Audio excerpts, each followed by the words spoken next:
Hello. Hello. हा, बघ मामा आहे. कोण बोलताय? दत्ता बोलतोय पुणे जिल्ह्यातून.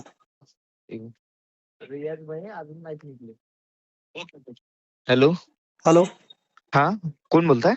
दत्ता पुणे जिल्ह्यातून. मी थोड्या वेळात सांगू साहेबांना फोन आला होता ते. काय काय? थोड्या वेळात सांगू साहेबांना फोन आला होता ते. नाही, मला एक निरोप द्यायचा होता, तेवढा तुम्ही दिला तरी चालेल. बोला ना, बोला ना. त्यांना म्हणा ते रुपाली चाकणकरचं वकिली बंद करा.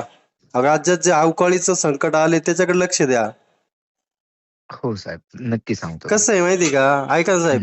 हा हा. तिचं जे भाषण आहे तिने भाषण म्हणलेली, मी जी काय आहे ती त्या महाराजांमुळे ती म्हणलेली हा डायरेक्ट हा अशी भाषणात.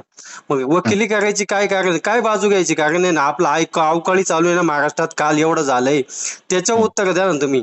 काय हो गरज आहे ना साहेब, तिची साहेब त्या. साहेब जे अवकाळी झालेले आहे ना त्याची हा, पण माहिती साहेबांनी मागवलेली आहे. त्याच्यावर जे अहो काय त्याची माहिती तुम्ही पर्यायी आदेश करा ना. उपाययोजना वगैरे सगळं चालू आहे. पंचनामा करण्याचे आदेश करा ना तुम्ही. ठीक आहे, ठीक आहे. मी आपला आपला आपला निरोप नक्की पोहोचू. नाव काय त्या बोललेत सर आपलं? दत्ता दत्ता कवाद, पुणे दत्ता जिल्हा. पवार. हा. दत्ता पवार, हो. पुणे जिल्हा. हा ओके, ठीक आहे. नक्की सांगतो साहेब. साहेब, फक्त त्यांना म्हणा कुणाची वकिली करू नका. जे चाललंय ते त्यांची चौकशीचा भाग आहे. आपलं जे हो आहे साहेब, आपलं नाव खराब नका करू. आपण कृषी मंत्री आहे. हो एक साहेब, हो वरिष्ठ पदावर बसलेले आहे तुम्ही. त्यांना म्हणा हो साहेब, हो साहेब, आता जर असेल तर आता फोन द्या, मी स्वतः बोलतो त्यांच्याशी.